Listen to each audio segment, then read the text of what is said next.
Bonjour Clément Bazin, Salut, salut. bienvenue. Merci. On s'est vu donc au Hard Rock 2017. Ouais, effectivement.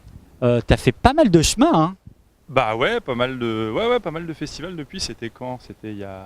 C'était il y a un an, ouais, un bon un an. J'avais effectué une interview avec toi. J'avais 1,5 g dans le sang. Je le savais. Ouais. C'est ça. Tu n'étais pas le même. Je n'étais pas le même. Je n'ai bu qu'un coca. Je voudrais savoir un peu, entre 2017 et 2018, tu as sorti un album. Oui. Qu'est-ce que tu as fait? Comment tu as travaillé pour présenter cet album? Qu'est-ce que j'ai fait? L'album, je l'ai commencé au printemps 2000 quoi? 2017, je crois. Et il est sorti une petite année après. Qu'est-ce que j'ai fait pour faire cet album? Je me suis enfermé dans mon studio entre les dates parce qu'à ce moment-là, on tournait beaucoup, même je pense que c'était au moment d'Hard Rock déjà. Et l'envie de cet album, c'était de mettre déjà le steel drum en avant, en fil rouge un peu de l'album. On l'entend pas tout le temps, mais il est toujours présent, en tout cas dans les morceaux, même si c'est pas en lead, quoi, on va dire.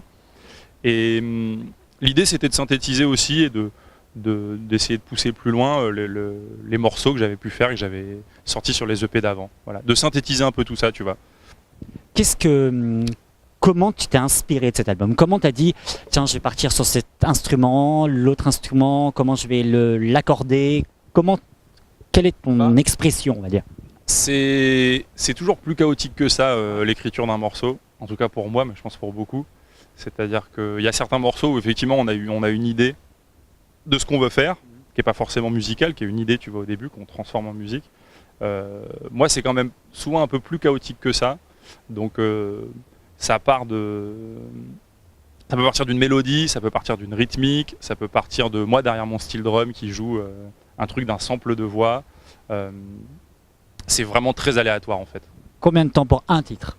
Genre environ, tu vas pas me dire 17 minutes et 42 secondes. Non, franchement, ça dépend. C'est un peu dur de dire. Il y a des titres sur lesquels tu travailles 6 mois et à la fin, t'en peux plus et tu les tèges. Il y a des titres sur lesquels tu travailles 8 mois. Ça arrivé?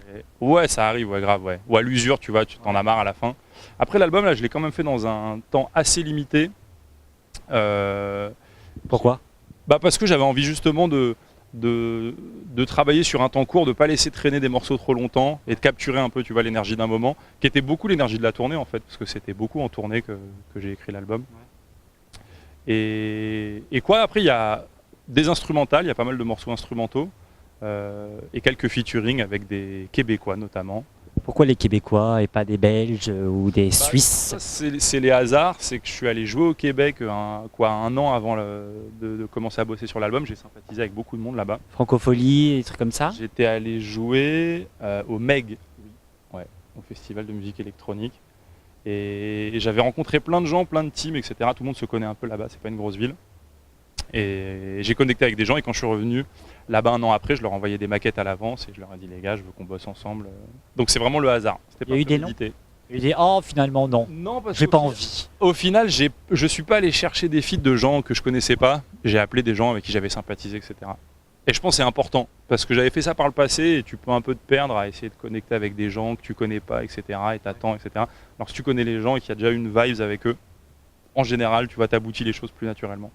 C'est l'heure du point santé. Comment va ton épaule? Écoute, je viens de prendre de la codéine et du kétoprophène, donc elle va plutôt bien. Je suis un éléphant. Non mais ouais, j'ai dû annuler une date la semaine dernière parce que j'avais une méchante tendinopathie pour être exact. Et ça alors tu vas prendre 3 Doliprane? Ouais, j'étais très stone. Franchement, les 2 premiers jours de codéine, j'étais très stone. Là, ça va mieux. Je me suis un peu habitué. Mais ça va mieux, ça y est, c'est réparé. Ouais. Faut juste faire gaffe, quoi. Comment tu t'es fait ça? L'usure, je sais pas. J'ai porté des tas de bois, j'ai déplacé des camions. Un vrai bûcheron, quoi. Ouais. Non, l'usure, je me suis pas fait de choc, c'est l'usure. J'ai envie de te parler un peu plus personnellement. C'était quoi ton métier de rêve quand tu étais gosse? Alors moi, quand j'étais petit, mon métier de rêve, je voulais être boulanger. What? Et je voulais être plus que ça, je voulais être boulanger, pâtissier, les bons gâteaux. C'était le titre que j'avais donné.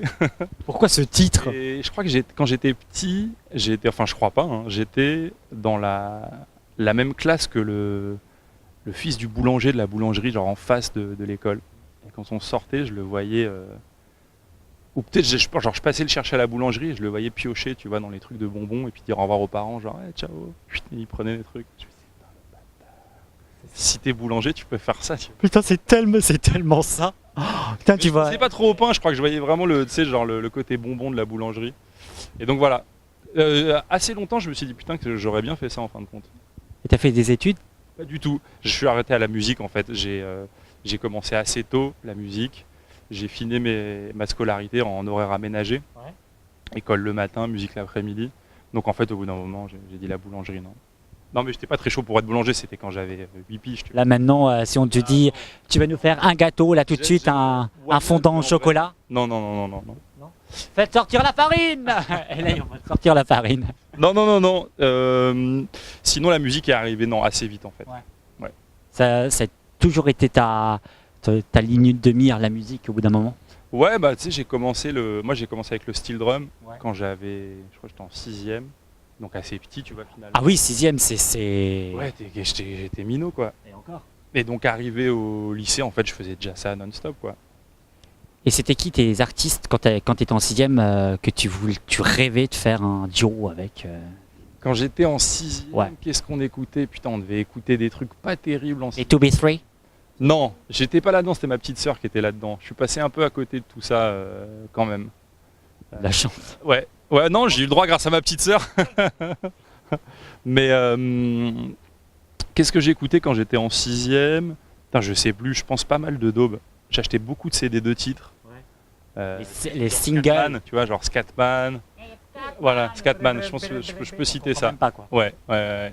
Ça quand j'étais en 6ème, mais après j'ai effacé tout ça assez vite. Est-ce que c'est toi qui as acheté le seul single de Crazy Frog à un moment? Non. On le recherche. Non, je me suis arrêté à Scatman, beaucoup plus original. Ah oui, c'est vrai. Crazy Frog, oh my god. Qu'est-ce qu'on peut te souhaiter dans les 2 ans à venir? Parce qu'on se retrouve, tu sais, c'est tous les ans, tous les 2 ans, on se retrouve. Dans les 2 ans, revenir à Art Rock. Qu'est-ce que t'en penses? Pas mal. Eh ben écoute, tu sais quoi? Bingo Dingo, on a une émission radio et qui est dans Alice Boinet, la programmatrice du Art Rock. Non, elle est pas là. Alice, on est là. Ben non, mais elle est là, la caméra. Elle est là, oui. Donc vas-y, passe-lui un message, on va les faire diffuser en direct. Alice, je veux revenir à Art Rock. Voilà, c'est dit Alice, voilà. Je crois qu'elle va rigoler, elle va sortir. Putain, comment je fais? Non, qu'est-ce qu'on peut te souhaiter? Je sais pas, moi, mon gars, continuer à tourner, sortir des albums. J'aimerais bien la rebosser sur de la nouvelle musique assez vite. Donc, ressortir un album d'ici là. Et puis, faire une tournée au Japon. Ah ouais, j'aimerais bien. Non, j'en sais rien. Pourquoi le Japon? Parce que c'est bien le Japon, j'y suis allé une fois et c'est ouf. Ouais. Tu sais que les artistes, et ça c'est pas une blague, tout le monde me regarde, tous les artistes français cartonnent en Russie. Ah non alors Why Not la Russie, je t'avoue que ça m'attire moins comme ça. T'es sûr? Ouais, je suis sûr, ouais. T'entrais la Russie. Non, Vladimir Poutine, monsieur là. Non. Non, le Japon, ouais. Une petite date au Japon serait beau, ça. C'est balancé sur les réseaux. Alice, elle programme aussi au Japon? Non, je crois pas. Non, je crois pas. Alors, qu'est-ce qu'on peut te souhaiter? Donc, tu nous as dit un album peut-être? Ouais, un nouvel album. Ouais. Voilà, il est sorti il y a pas longtemps. Ouais, et je vais m'y remettre là doucement. Doucement, je suis dessus. Voilà. Normalement, ton temps est pris par ton album que tu as sorti. Maintenant, qu'est-ce que tu fais de ta journée? Netflix? On boit des cafés avec des copains? Ces derniers jours, beaucoup de codéine et de repos pour mon épaule. Qu'est-ce que tu fais du repos? C'est-à-dire franchement, rien. Mec, j'avais tellement mal que j'étais couché dans la souffrance totale. Mais non, sinon, avec les concerts, en fait, depuis la sortie, j'ai pas eu trop le temps de rebosser sur 1000 trucs. Donc j'ai hâte de m'y recoller là. Une série Netflix à proposer? Moi, je regarde... MyCanal. Je regarde un truc, je sais pas si les gens regardent sur Netflix. C'est l'émission de Jerry Seinfeld, tu vois, un humoriste. Les personnes connaissent Jerry Seinfeld. Où il reçoit des gars, Comedians in Car Getting Coffee, ça s'appelle. Voilà. Ça dure 20 minutes, il prend la voiture, ils vont boire un café avec d'autres humoristes. J'aime bien. Je regarde beaucoup de spéciales de stand-up sur Netflix. Ouais. Pas trop de séries. Pourquoi?